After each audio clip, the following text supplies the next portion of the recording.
There are places in the American West where a single person quietly becomes the standard by which everything else is measured. Not because they asked for it, not because they sought any particular attention or tried to make themselves the center of anything, but because there is something in certain people, a particular quality of warmth or steadiness, or simply an honest way of being present, that makes everyone, within a reasonable distance, instinctively aware of where that person stands in a room. In Harlan's Crossing, Colorado, in the autumn of 1887, that person was Clara Aldridge. She was 24 years old, the only daughter of the town's schoolmaster. With dark auburn hair she kept in a loose braid while she worked and let down on Sundays, and eyes the particular shade of brown that looks almost amber in afternoon light. She taught the younger children at the schoolhouse on Birch Street from Monday through Friday, arriving before anyone else and leaving after the last student had gone home. She was patient without being passive, sharp without being unkind, and capable in the specific way of frontier women who have never once had the luxury of being otherwise. Every unmarried man of suitable age in Harlan's Crossing had, at some point, considered the question of Clara Aldridge. Most of them had done considerably more than consider. There had been formal callings, Sunday afternoon visits where young men sat stiffly in the Aldridge parlor while her father read quietly in the corner and pretended not to listen. There had been flowers left on the schoolhouse steps, invitations to church socials, a rancher from the Eastern Ridge who had ridden 6 miles in a November rainstorm simply to ask if she might walk with him after service. A lumber merchant from Durango had made inquiries so serious and so respectful that her father had spent a full evening thinking carefully before telling him, with genuine regret, that these were Clara's decisions to make. She had declined them all, warmly, with the kind of honest, unhurried kindness that left the men in question with no particular place to put their disappointment, because there was nothing cold in her refusal, nothing dismissive, just a quiet and absolute certainty that she was not available in the way they were hoping. People had their theories. She was too independent. She was waiting for someone educated, someone from Denver or St. Louis. She had decided, privately, that she preferred her own company to the company of men in general. None of them were right. The real answer was simpler than any of those theories and considerably more inconvenient, and it had occupied a desk in the back corner of her father's classroom for 3 years before moving to a small house on the north end of Cedar Street. The answer's name was James Calloway. He ran the land survey office on the main street, worked long hours, charged fair prices, and had, to anyone paying attention, never once in his life made Clara Aldridge feel the way she actually wanted to feel. Not because he was unkind. James Calloway was one of the kindest men in Harlan's Crossing. But because he had never, not once, in all the years of their easy and familiar friendship, looked at her as though the word kindness even came close to covering it. And what Clara had wanted, quietly and without apology, for longer than she had told anyone, was to be looked at by James Calloway as though she were the only fixed point in a moving world. What no one knew, not her father, not her closest friend Mabel, and certainly not James himself, was that time, which had seemed so patient and so plentiful, was beginning to run out. James Calloway was 31 years old and had come to Harlan's Crossing 4 years ago with a surveying kit, a letter of recommendation from an outfit in Santa Fe, and the particular self-contained quality of a man who had learned early that the world did not owe him much and had made his peace with that arrangement. He was not the tallest man in town, not the most prominent. He had brown hair that needed cutting more often than he cut it, and hands that were always slightly ink-stained from the drafting work, and a way of listening to people that made them feel, without his having said anything especially remarkable, that they had been genuinely heard. Other men described him as reliable, which is either high praise or a polite form of invisibility, depending on the speaker. What James Calloway was, without question or debate, was the kind of man who showed up. When the Henderson family's youngest went missing in the ravine north of town last March, it was James who organized the search without being asked, and stayed out until 2 in the morning.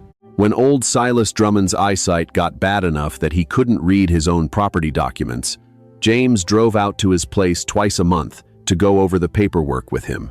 He never mentioned it. He didn't think it required mentioning. He and Clara had known each other the way people know each other in small frontier towns, through proximity, through shared community, through years of easy conversation at church and at the mercantile and at the social events, neither of them particularly sought out, but both reliably attended. He looked at Clara Aldridge the way a person looks at a well-loved book on a familiar shelf, aware, in some general way, that it was exceptional, glad it was there, and somehow never quite asking himself whether he might open it. He stopped by the schoolhouse on a Thursday afternoon in October, needing to verify a property line that bordered the school grounds, and found her after the children had gone, sitting at her desk, grading arithmetic papers, with the quiet focus of someone who had long since made her peace with the particular loneliness of a task no one else sees. "Afternoon, Clara," he said, the way he'd said it 100 times. "Afternoon, James," she said, the way she'd answered 100 times. He measured what he needed along the east wall, thanked her, and left. On the boardwalk outside, Tom Briggs, who had asked Clara to the Harvest Social 2 years running and been gently declined both times, watched James walk past and shook his head slowly. "You know," Tom said, falling into step beside him, "for a man who spends his professional life reading the exact shape of the land, you have a remarkable inability to see what's directly in front of you." James looked at him with genuine puzzlement. "What are you referring to?" Tom looked at the sky. "Nothing," he said. "Forget I said it." But Tom was thinking about something James didn't yet know. That a man named Garrett Hale had arrived in Harlan's Crossing 3 weeks ago to oversee the railroad's new land acquisition work. That Garrett Hale was 43 years old, well-dressed, well-connected, and had already asked around town about Clara Aldridge in the particular way a man asks before he makes a decision he intends to follow through on. The Harvest Social was held in the Grange Hall on the second Saturday of October, which in Colorado meant the air outside had teeth, and the inside smelled of cider and pine smoke, and the particular warmth of too many people gathered against the cold. Clara went because her father was on the organizing committee, and her absence would have required more explanation than her presence. She wore the burgundy dress she'd made the previous winter, kept her hair pinned, and moved through the evening with the composed attentiveness she brought to everything, genuinely glad to speak with the people she liked, genuinely patient with the ones she didn't. The requests to dance came quickly. She accepted some, declined others with enough warmth that the declining felt almost like a gift. Garrett Hale arrived an hour into the evening. He was exactly what Clara had been told he was. Tall, deliberate, carrying the quiet authority of a man accustomed to walking into rooms where decisions were made. He had come from the railroad office in Denver, which meant he represented money and reach and a world considerably larger than Harlan's Crossing. He was not unhandsome. He was also, Clara noticed immediately, the kind of man who had decided something before he crossed the room and was simply now executing the decision. He asked her to dance with the practiced ease of someone who expected yes and had prepared no particular response for no. She accepted. Because declining Garrett Hale at the Harvest Social would have been a small local event, and Clara did not, as a general rule, create small local events. He was a good dancer. He was also watching her, she noticed, with the evaluating attention of someone conducting a very pleasant but fundamentally transactional assessment. Not cruel, just certain. The kind of man who, once his mind was settled, did not revisit the question. Across the hall, James arrived late, still with his coat on, having come directly from a survey job that had run past sunset. He accepted a cider, found a place near the wall, and watched the room with the easy comfort of a man who is happy to observe the world from its edges. He saw Clara dancing with Hale. Thought, vaguely, that she looked like she was being polite in that particular way she had, when she was somewhere she hadn't entirely chosen. She caught his eye across the room, and something in her face changed just briefly, just for a moment, in the way that faces change when they find the one person in a crowded room that they actually wanted to find. A quick, unguarded look. Real and gone before it could be catalogued. James lifted his cider slightly in her direction, the way you acknowledge a friend. Then, Roy Prescott appeared at his elbow with a question about the property survey near the mill, and James turned his full attention elsewhere with the unhurried ease of a man who has no idea, not even the faintest idea, what he just failed to understand. Across the room, Clara watched him turn away. Then she looked back at Garrett Hale, who was still watching her with that careful, settled attention. And she felt, for the first time, something she had spent years keeping carefully behind a door in her chest. The cold possibility that patience, which she had always treated as a kind of virtue, might in fact be running out from underneath her like water through dry ground. 4 days after the social, Edmund Aldridge sat in his reading chair by the fire while Clara graded papers at the kitchen table and said without looking up, "Garrett Hale came to see me today." Clara kept her eyes on the paper in front of her. "About the school property lines?" "No." Her father closed his book. "He asked about you, your situation, whether you had any particular attachments." He paused. He was direct about his intentions. He's not a man who talks around things. Clara's pencil stopped moving. "He's here through the spring at minimum," her father continued carefully. "Possibly longer, if the railroad work extends. He's a serious man, Clara. His position is substantial. His intentions seem genuine." He looked at her over his reading glasses. "I told him, my daughter makes her own choices, which is true." A pause. "I thought you should know." Clara set down her pencil. She looked at the fire.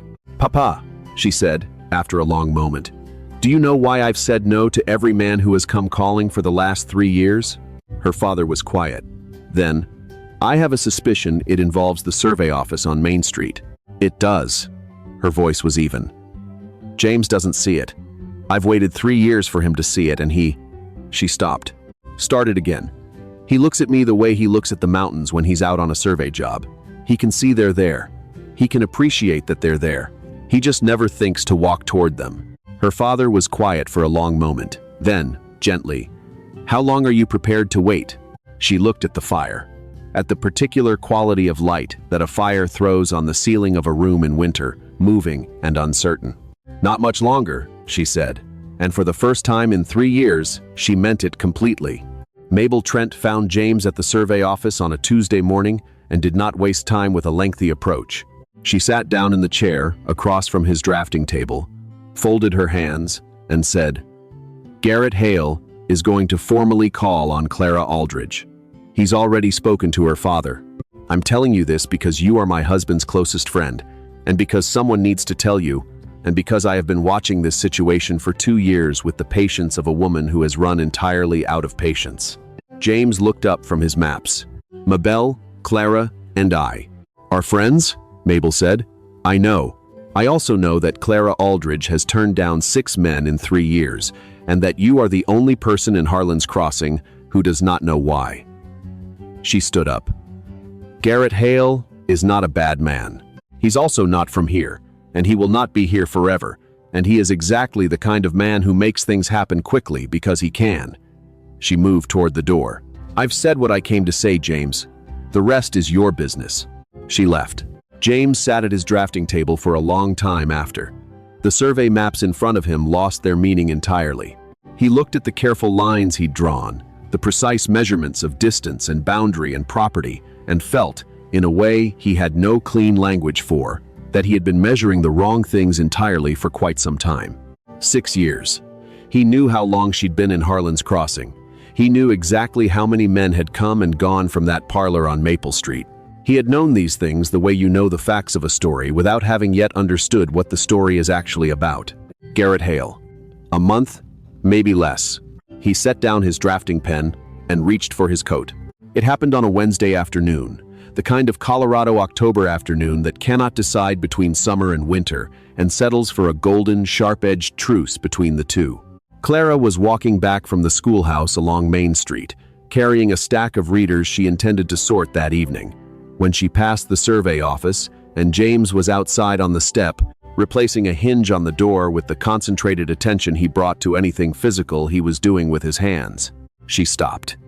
She always stopped when she could find a reasonable reason to do so, because any time in his proximity was better than none, and she had been making this small, private calculation for 3 years without anyone knowing she was making it.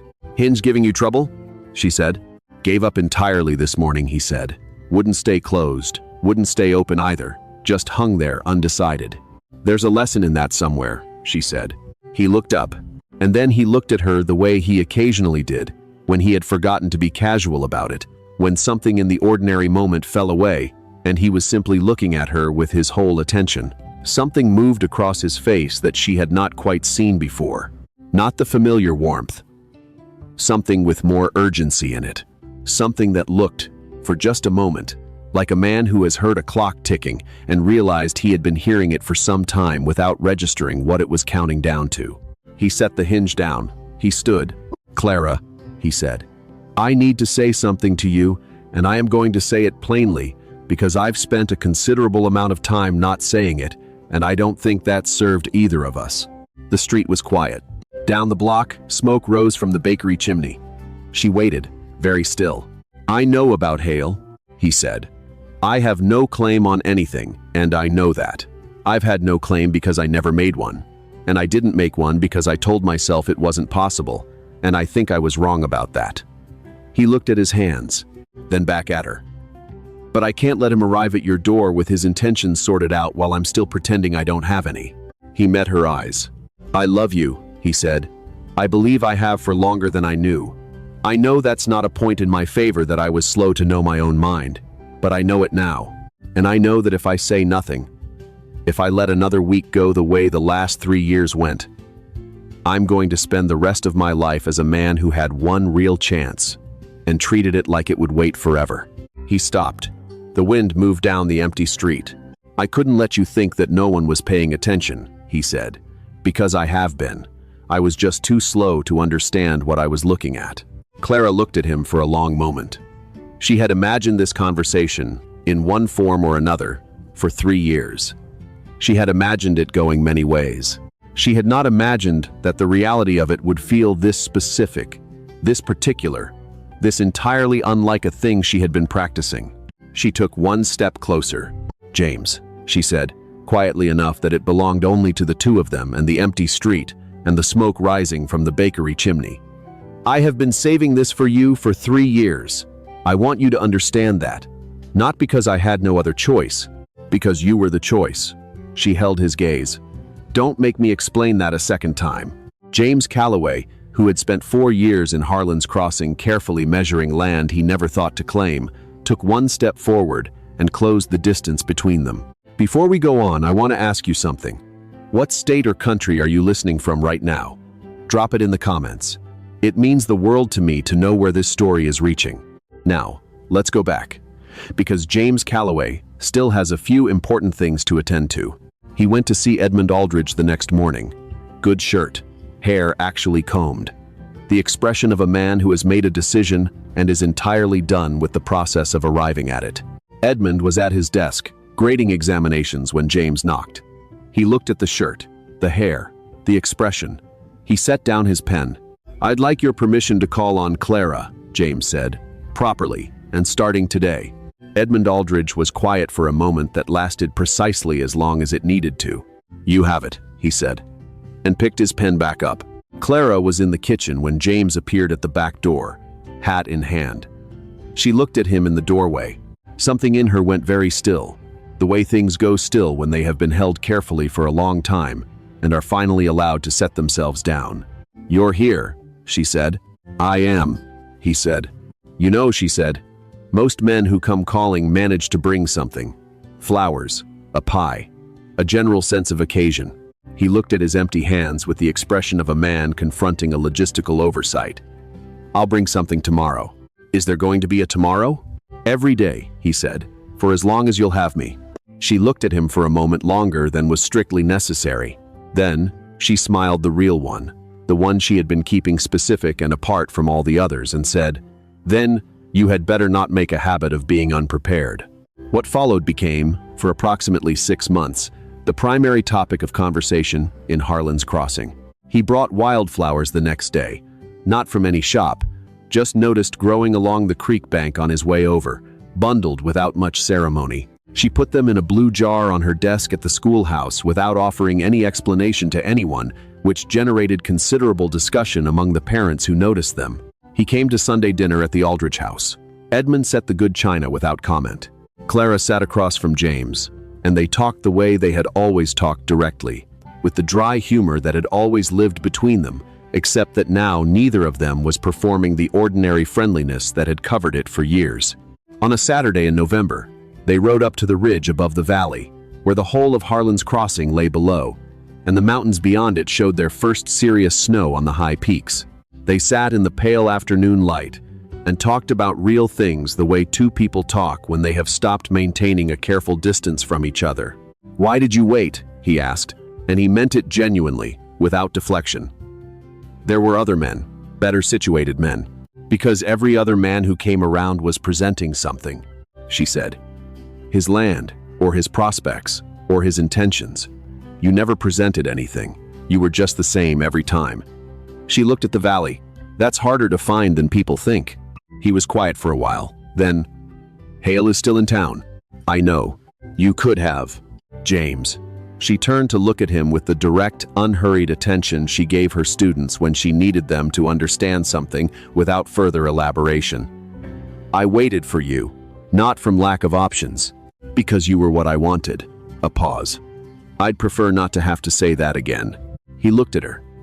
At this woman who had carried something carefully and quietly for 3 years and offered it to him without conditions or performance, or any particular expectation of anything other than honesty. He felt, with a completeness that surprised him, the full weight of what had almost not happened. The valley was pale gold in the November light. The mountains were doing what they always did, and something that had been patient for a very long time sat down beside him on that ridge and breathed out slowly, as though it had been holding its breath for years and had finally found it safe to stop. December in Colorado arrives with its mind made up. The cold is absolute, the light falls flat and blue across the snow, and the mountains that were generous and golden in October become something closer to a reckoning. James asked her on a December evening outside the church after the winter social. He had his grandmother's ring in his coat pocket, a simple gold band he had worn smooth from carrying it for 3 weeks, waiting for a moment that felt honest rather than arranged. He stopped at the bottom of the church steps, and she stopped with him, and the street was empty and cold and lit by the particular clear darkness that follows a first hard snow. "Clara," he said, "I need to say something plainly." "You usually do," she said, and there was warmth in it. "I love you," he said. "I have for longer than I had the sense to know it, which is not a circumstance I'm proud of. But I know it now, the way I know things I'm most certain of, which is to say without any remaining possibility of doubt." He met her eyes. "I would like you to be my wife, if you're willing to take on a man who took 3 years to find his own front door." Clara looked at him. The cold air between them was very still. "James Calloway," she said, "that is the least poetic proposal in the history of Colorado." "I know," he said. It was about half as eloquent as the occasion called for. "At least a half," she agreed. A pause. The cold settled around them. "Yes," she said, simply. After 3 years of patience and 1 autumn of trusting the true thing, the word that had always been ready, yes. He put the ring on her finger on the church steps in the December dark, and she looked at it the way you look at something you have known was yours for a long time and are only now allowed to hold. They were married in February, when the snow was still deep, but the light had begun its slow return. The whole church was full, which surprised no one.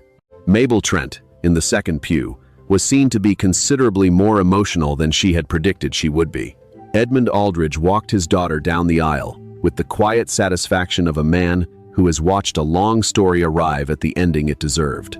Clara wore her mother's wedding dress, altered at the hem. She walked toward James with the unhurried certainty of a woman who has been headed toward something for a long time and has finally been given permission to stop pretending otherwise. James stood at the front of the church and watched her come, and felt, with sudden and absolute clarity, how nearly he had missed this. How a man could stand next to something extraordinary for years and fail to register what he was standing next to. How Garrett Hale had come to Harlan's Crossing. How another season of his own obliviousness might have rewritten everything. He was not going to misuse a single day of what came next. They said their vows plainly, with full meaning, in front of everyone who had been watching the story unfold for longer than either of them had realized. The years that followed were good years, built from honest work and the particular warmth of 2 people who genuinely respected each other and never once stopped being glad to come home. The survey office grew.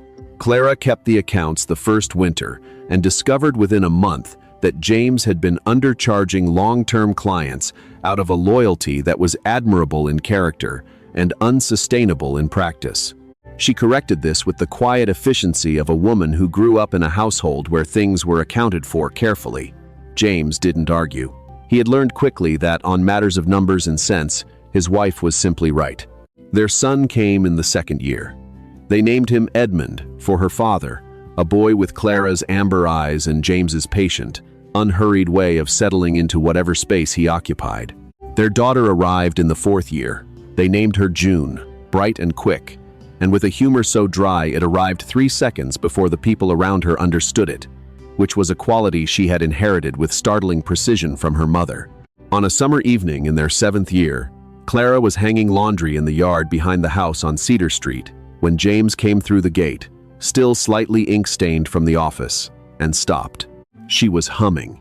She always hummed at the repetitive work, something tuneless and unself-conscious, and the Colorado evening light was doing what it does in July, going gold and slow and absolutely unhurried over the mountains to the west. James stood at the gate and looked at his wife. She noticed him, turned. "You're staring again." "I know," he said. "You used to not stare." "I used to not know what I was looking at," he said. "I've since corrected that." She smiled. "The real one, his." He came through the gate and crossed the yard and took the laundry basket from her hands and set it on the ground and put his arms around her in the gold evening light. She leaned her head against his shoulder. From inside the house came the voices of Edmund and June, engaged in some argument of profound importance to both of them, the specific passionate conviction of children who have inherited their stubbornness in equal parts from both sides. James held his wife in the evening light and thought about Garrett Hale, and about Mabel sitting across from his drafting table with her hands folded and her patience gone, and about how entirely differently the whole of this could have gone. He was grateful the way you are, only grateful when you understand, with your whole body, and not just your mind, what you came within a season of losing. He pressed his lips to the top of her head. "I see you," he said, quietly, not as a thing that needed to be explained. She didn't ask what he meant. She already knew. She had always known. She had simply been waiting for him to be ready to say it. Years later, when June was old enough to ask, she asked her mother how she had known. They were in the kitchen together, Clara teaching June the pie crust that had become the family's particular institution, the one June had requested for her birthday 3 years running. The question arrived sideways, dropped into the middle of the ordinary work with the careful casualness that means a question has been carried for a while. "How did you know Papa was the one before he knew?" Clara worked the dough, quiet for a moment. "He never showed me anything," she said finally. "Every other man who came along was presenting something. Your father just showed up the same way, every time, exactly himself." She shaped the dough against the board. "You always knew exactly who he was. That's rarer than people say it is." June considered this. "But you almost stopped waiting, because of the man from the railroad." Clara looked at her daughter. James's steady, unhurried eyes in her face. "Yes," she said honestly. "Almost." She handed June the rolling pin. "That's the part I want you to remember, not the happy ending, the almost." She looked at her daughter steadily. "Know what you want. Don't perform anything for anyone. And if the person you've chosen is slow, give him time, but not forever. At some point, you say the true thing out loud. You say it clearly, and you give him the chance to show up." She smoothed the edge of the dough. "And then you walk away, without waiting to see his face." "What if he doesn't come?" June asked. Clara was quiet for a moment. "Then you know," she said. "And you move forward. That's not a tragedy. That's clarity. And clarity is always a gift, even when it doesn't feel like one." She covered her daughter's hands with hers on the rolling pin. "But June, in my experience, when you say the true thing to the right person," she smiled, "the real one, the unhurried one, they show up." Clara Aldridge Calloway waited. But she did not wait passively, and she did not wait quietly at the expense of herself. She lived fully in the life she had, as entirely and honestly as she knew how. She showed up every day as exactly herself, without shrinking, without performing, without adjusting herself to fit the shape of what other people wanted her to be. And when the moment came, when she understood that patience had a limit, and that the limit was approaching, she did not become smaller. She said the true thing, on an ordinary October afternoon, on an ordinary street, in plain words that left no room for misunderstanding. And then, she walked home. That is not a simple act. Most people never manage it once. James was not a careless man. He was something more human than that, a man so genuinely convinced that something this good was not available to him, that he had spent years standing next to it without reaching, until Mabel sat down in his office with her patience exhausted, until the clock that had been running quietly for 3 years suddenly made itself heard. Sometimes, that is what it takes. Not the arrival of love. The love was already there, had been there for years, but the understanding, arriving just barely in time, that love is not a fixed and permanent feature of the landscape. That it can be chosen by someone else, if you wait too long to choose it yourself. They found each other at the last possible moment that still counted as in time. They chose each other deliberately, with full knowledge of what had almost been lost. That is the part worth holding on to. Thank you for listening today. Wherever you are, I'm grateful you were here. Until next time, keep the things worth keeping. Sometimes the bravest thing you can do is simply say the true thing out loud, not loudly, not dramatically, just clearly, to the right person, at the moment when staying silent costs more than speaking. Clara didn't wait forever. She lived fully, stayed exactly herself, and when the time came, she spoke. That kind of quiet courage is available to all of us, any ordinary afternoon, on any ordinary street. A small note for you. This story was imagined and written by AI, crafted to bring you a moment of warmth and entertainment, and to leave behind one small thought worth carrying with you.